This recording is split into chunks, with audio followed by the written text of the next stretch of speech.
Bonjour, bienvenue à toutes et à tous à notre briefing de midi en direct sur OBS et en ligne. Nous sommes le vendredi 9 octobre. Nous avons quelques annonces à vous faire avant de passer à vos questions comme d'habitude. First, let me share with you President von der Leyen's agenda next week. On Monday, President von der Leyen will be addressing the opening session of the European Week of Regions and Cities via video conference. On Tuesday, the President will hold a video conference with President Macron and Chancellor Merkel, as well as representatives from different European companies to discuss digital issues. They will also be joined by Commissioner Thierry Breton, French Minister Bruno Le Maire, and German Minister Peter Altmaier. On Wednesday, after chairing the weekly meeting of the College of Commissioners, President von der Leyen will be delivering a speech at the Tripartite Social Summit via video conference. And finally, on Thursday and Friday, as I'm sure you are aware, the President will participate in the European Council. I will now pass the floor to Miriam, who has an announcement on foreign direct investment in the EU, on which we already offered you a technical briefing earlier this morning. Miriam.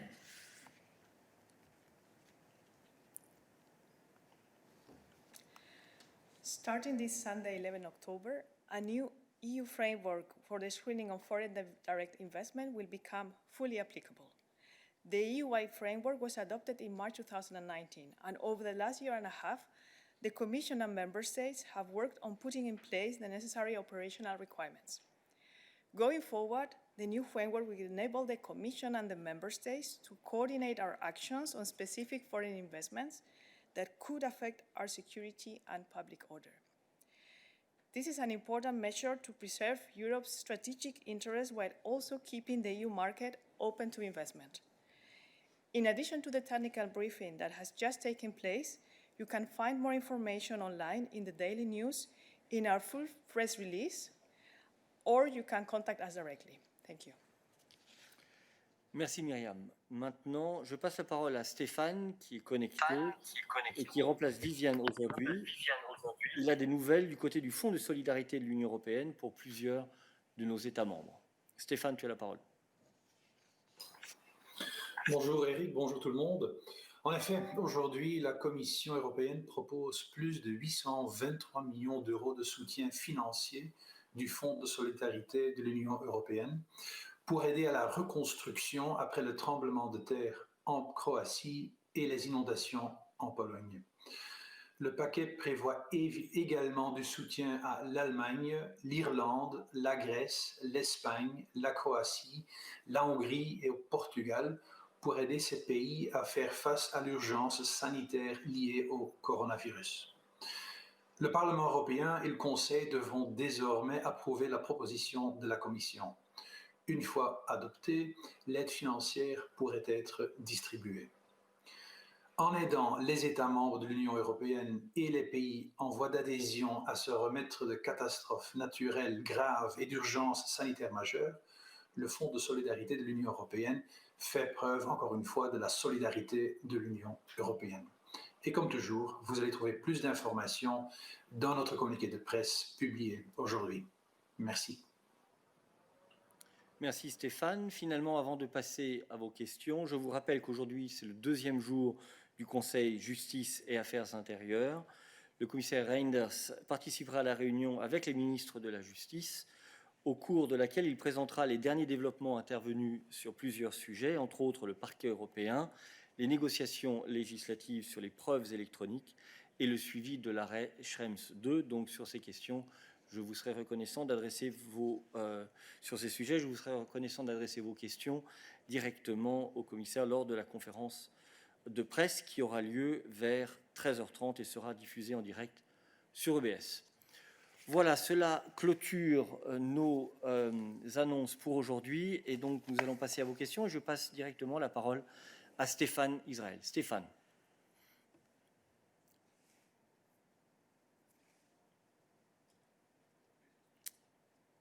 Stéphane, tu connais la procédure?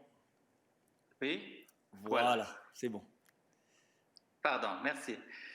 Yes, it's a question on Montenegro and enlargement, probably for Anna. It concerns a verdict by a court in Montenegro, which has condemned yesterday in second instance the investigative journalist Jovo Martinovic. This verdict was condemned by international European journalist federations as an attack against media freedom. I wanted to know how you see this in the light of the enlargement talks, ongoing enlargement talks with Montenegro. Thank you. Thank you, Stefan. Anna, you have the floor. Go ahead, we can hear you. Hello, do you hear me? Okay, thank you. Thanks very much. Thanks, Stefan, for the question. We already had a chance yesterday to comment on this case. We've taken note of the first instance verdict in the retrial proceedings in the case of the investigative journalist Jovo Martinovic. As we've stated in the past, you know very clearly that our position is that we do not comment on judicial decisions. However, and subject to possible appeal proceedings in this case, we expect that Mr. Martinovic is given a fair trial in accordance with international and EU standards. Freedom of expression, as you know, is one of the EU's fundamental values, and it is a key element for Montenegro's EU accession process. Journalists should be able to perform their duties professionally and without fear of legal repercussions. And I'm sure that you already had the chance to see that in our latest enlargement package in the report of Montenegro for this year, for the 2020 report, which we adopted this week in the College. The Commission has noted that no progress on freedom of expression was made overall in Montenegro, and it is an area where we will continue to monitor developments in the context, as you said, of the accession negotiations. Thank you very much, Anna. I would like to know whether there are other questions for Anna on enlargement-related issues. Odile, je vois que tu as levé la main, donc si c'est une question sur l'élargissement, je te passe la parole.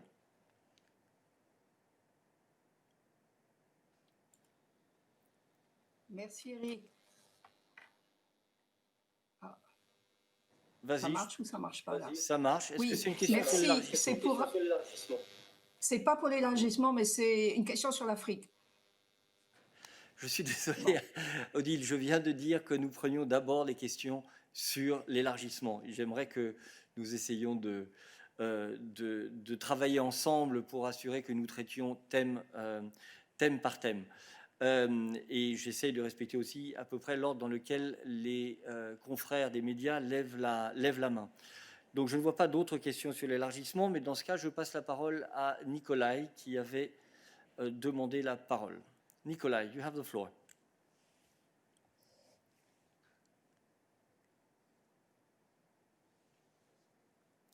Can you hear me? Yes, we can. Go ahead, Nikolai. Yes, we can. Great. Go ahead, Nikolai. Okay, thank you so much. Nikolai Nielsen, EU Observer. I had a question. When the Greek government is threatening to shut down Pikpa and Karatepe, two well-run community camps for asylum seekers on Lesbos Island. Now, I just got off the phone with an Iranian asylum seeker in Pikpa who is terrified of having to go to the emergency site, or Moria 2.0, whatever you want to call it, where conditions are pretty much awful. Anyways, he told me the following. He said, please save us, please save Pikpa, and please care about us. So my question, does the European Commission care about Pikpa and Karatepe community camps? And should these two camps, where vulnerable people are being cared for in humane conditions, be shut down? Thank you. Thank you, Nikolai. I pass the floor to Adalbert. Hi, Nikolai. Thank you for this question. And let me maybe recall that on the 8th of October, so in fact yesterday, President von der Leyen and Prime Minister Mitsotakis stressed together the continued urgency of the situation on the island of Lesbos, and also acknowledged that more work is needed to guarantee the protection of those on the islands. And the situation there, including the new camp that has been put in place, is a temporary measure to provide urgent shelter to people who lost their homes following the fires. We are stepping up our efforts to support the Greek government to provide adequate shelter for people ahead of winter. And in parallel, we also continue to support evacuations to the mainland with so far almost 2,000 people who have been transferred to the mainland since the fire. And moreover, both the President and the Greek Prime Minister committed to support the work of the task force that the Commission created, which will put in place a joint pilot to manage the migration and asylum processes, as well as setting up appropriate new facilities on Lesbos. And we are following up on this also as a matter of urgency. I can perhaps also refer to the fact that the Commission will send senior staff to Greece next week to discuss the next steps in this respect. So yes, we definitely care about the people affected by the fires on Lesbos, and we are taking urgent steps on all levels to help the Greek authorities to address this situation as a matter of urgency. Thank you, Adalbert. Nikolai, you have a follow-up, I believe. Yes, thank you. I mean, the UNHCR today came out with a statement saying that the emergency facility on Lesbos, that they described the conditions as critical. They said there are gaps in drainage, water, sanitation, hygiene, and health services that need to be addressed without any delay, and that's the UNHCR statement today.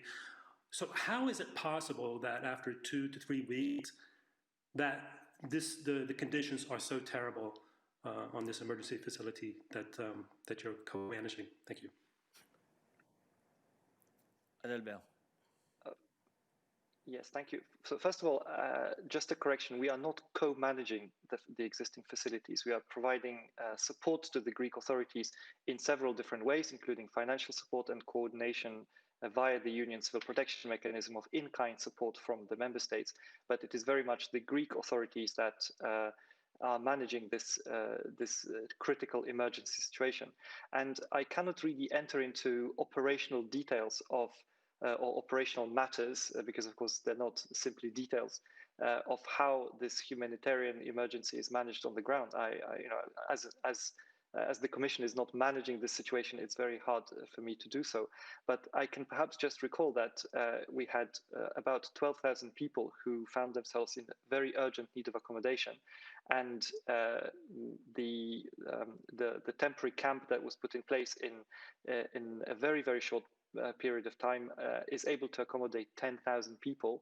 Now, of course, this is a temporary measure, and the conditions in this camp cannot be perfect at all in these temporary situations. We are very much aware of the difficulties there, and in particular relating to hygiene facilities, which are very difficult to put in place rapidly in this kind of situation. We continue to support Greek authorities in doing this. Of course, the situation has been affected very much by the rains, which made it much more difficult. However, also, I think it's important to note that the camp was not entirely flooded, so it wasn't a question of a completely inadequate design of this facility, but simply of a situation which resulted from the rains. So, as I said, we'll continue to support the Greek authorities in managing this situation, and in the meantime, we simply do what we can. Thank you, Adalbert. A difficult situation. The Commission is working to the best of its ability, and we are supporting the Greek authorities. I think it's important to say that.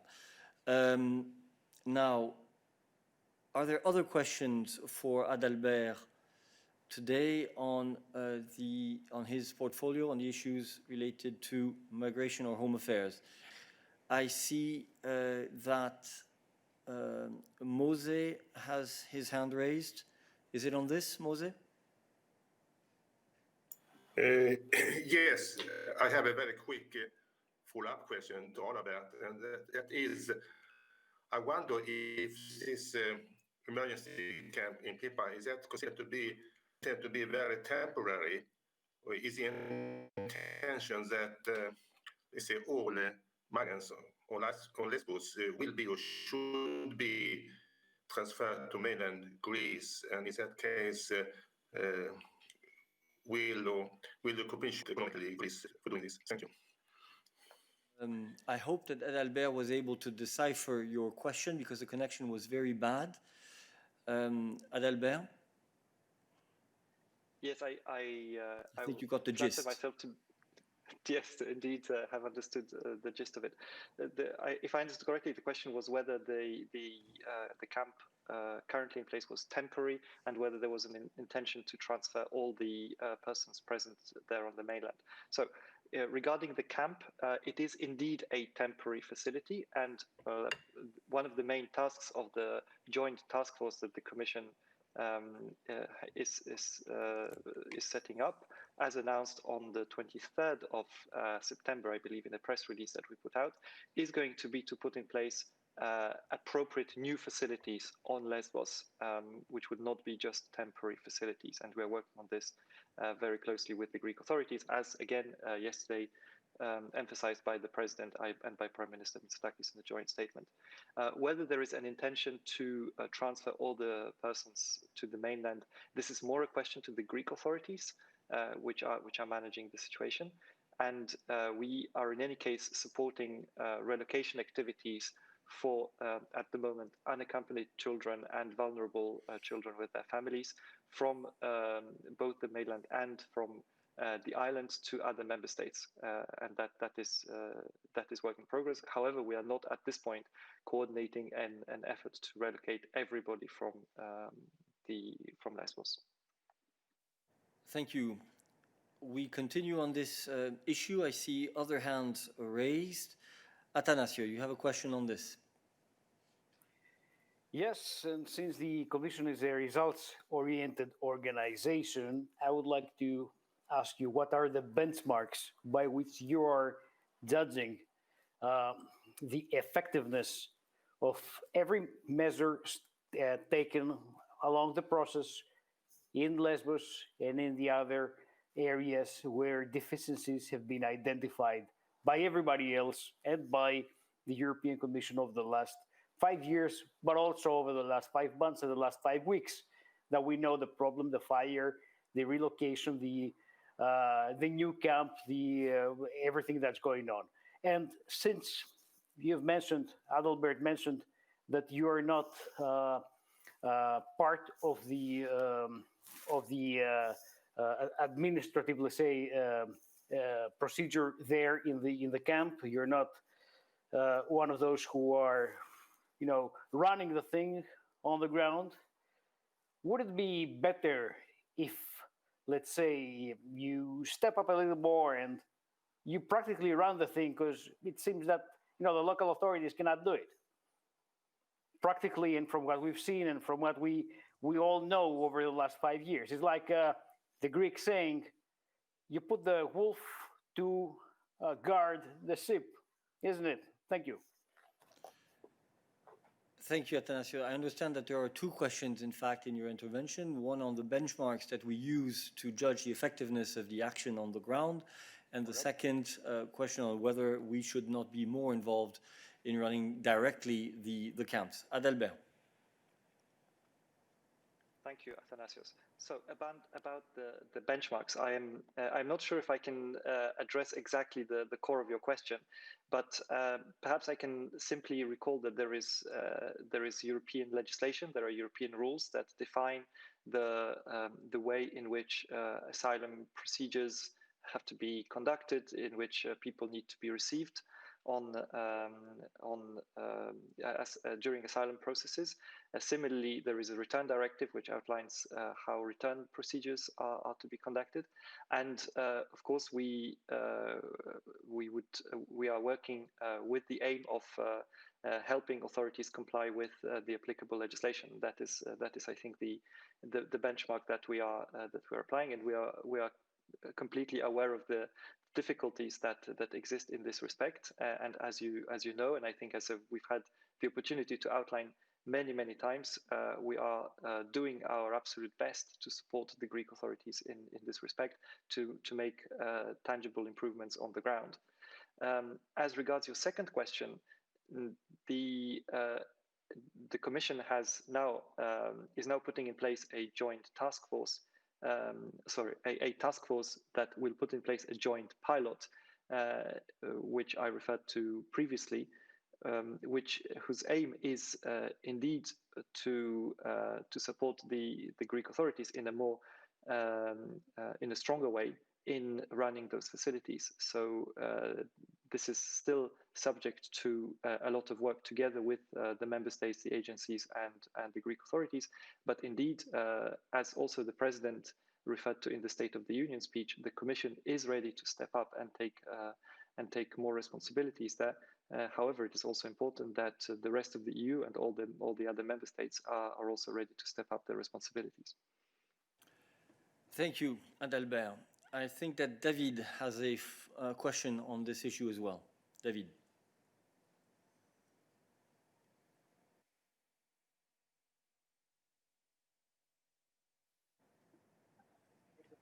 Allô, allô, vous m'entendez? Nous t'entendons, mais aujourd'hui, nous ne te voyons pas. Oui. Voilà, non, parce que j'ai un problème de connexion et je m'excuse. Question, merci David Carretta, Radio Radicale. Deux questions à Adalbert. La première, c'est est-ce que toutes les agences qui opèrent à Lesbos de l'Union européenne sont ouvertes et opératives, en particulier EASO, qui joue un rôle assez essentiel aussi pour les questions de relocation et des migrants qui doivent être transférés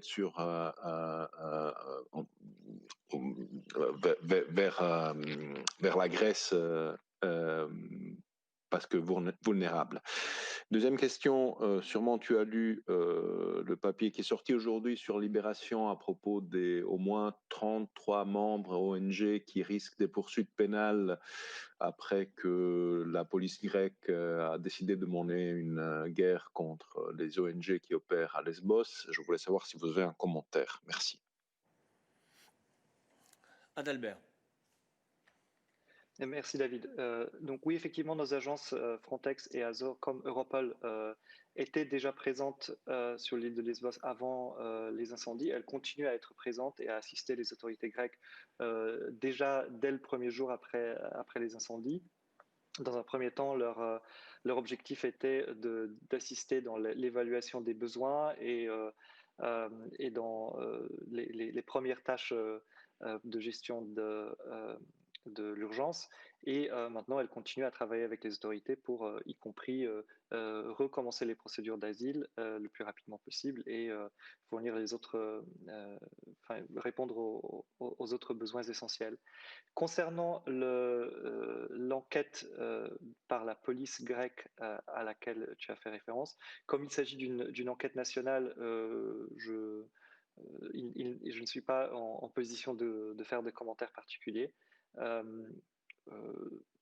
Voilà, je pense que c'est à peu près tout ce que je peux dire là-dessus pour l'immédiat. David, tu as une question de suivi. Oui, j'ai reçu des informations à propos de ASO qui apparemment est fermé ou ne travaille pas beaucoup à Lesbos. Évidemment, je n'ai pas le moyen pour aller vérifier sur place. Donc, c'est pour ça que j'avais posé cette question. Mais deuxième question, sur la deuxième question, est-ce que vous ne pensez pas qu'il y a un tentative de criminaliser les ONG, les gens qui essayent de sauver des vies humaines ou améliorer la situation de la part du gouvernement grec? Merci.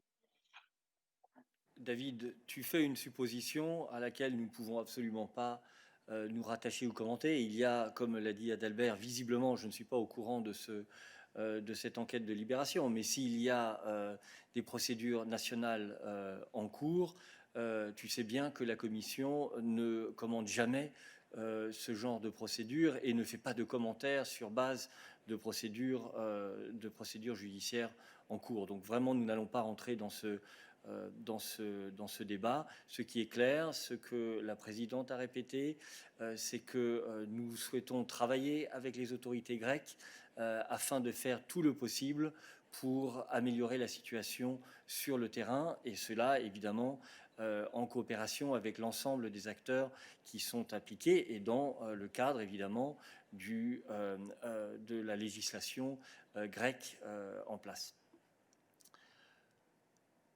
Voilà, je ne vois pas d'autres mains levées sur ce sujet ou pour Adalbert en général. Et donc, Odile, tu vois ta patience récompensée. Nous passons à ta question sur l'Afrique.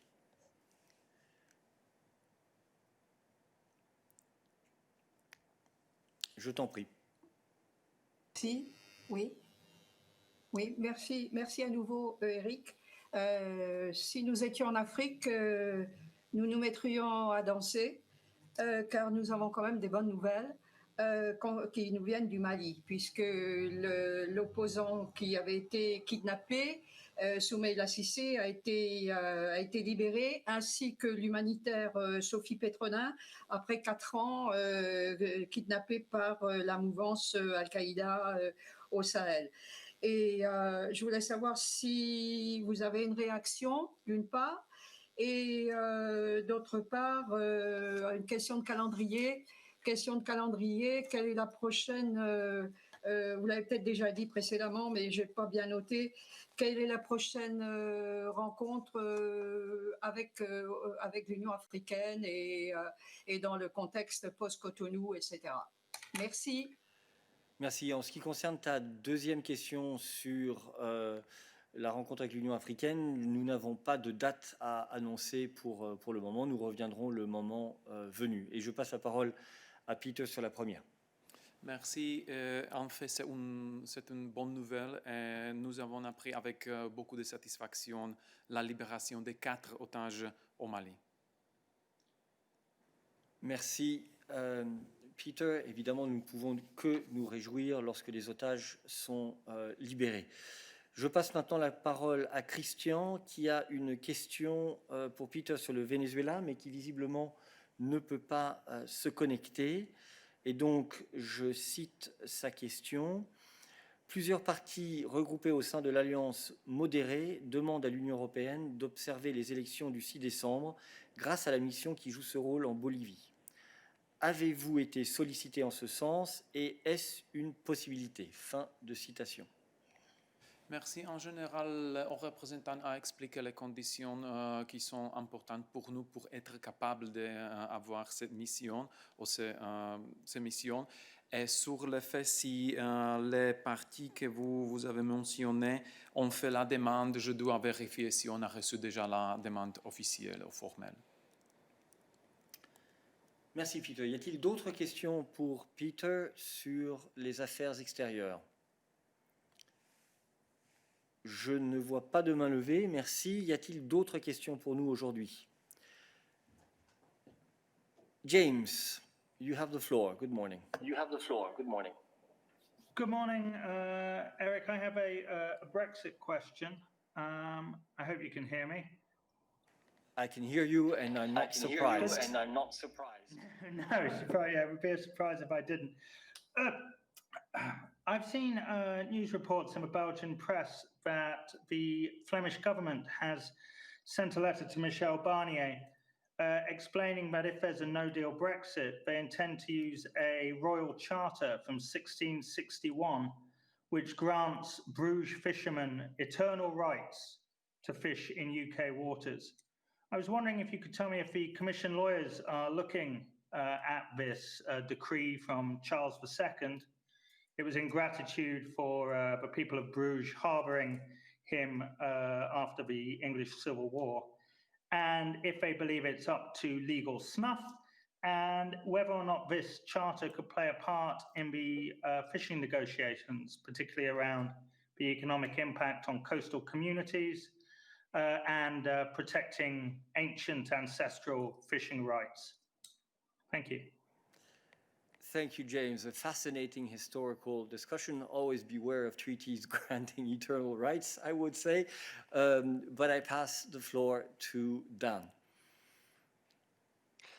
Indeed, I would agree with you, Eric. Hi, James. I'm not sure I can provide much insight to charters that were signed in the 17th century, but regarding the ongoing negotiations with the UK right now, I certainly understand the interest about everything to do with the negotiations, but you'll also understand that I cannot give a running commentary on the discussions because they're simply ongoing.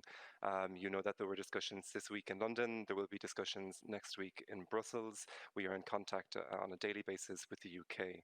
Now, as regards the letter, I will check that up. And of course, as usual, we reply to all letters in due course. Thank you, Dan. Are there other questions for Dan on Brexit-related issues? I do not see any, so I move to Anna. Anna, I see that you had raised your hand. Go ahead.